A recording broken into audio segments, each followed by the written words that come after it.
তো সকলকে স্বাগত আমার পূজা পরিক্রমার আরেকটি নতুন পর্বে। তো আজ কিন্তু আমি চলে এসেছি আলিপুরদুয়ার স্বামী বিবেকানন্দ ক্লাব দত্তপাড়ার পুজো মণ্ডপের সামনে।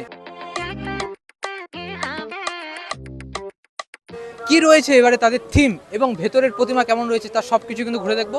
সো ভিডিওটিকে স্কিপ না করে শেষ পর্যন্ত দেখতে থাকুন।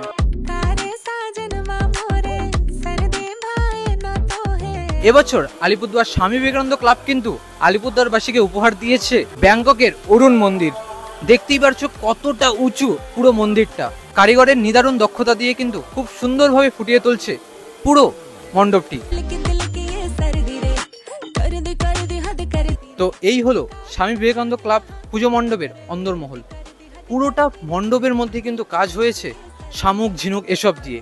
আমি মনে করি পুরো আলিপুরদুয়ারে যতগুলো পুজো হয়েছে তার মধ্যে থেকে কিন্তু এটি বেস্ট অন্দরমহল হতে পারে, কারণ আমি আরও যতগুলো পুজো ঘুরেছি তার মধ্যে থেকে এইরকম অন্দরমহল কিন্তু কোথাও নেই।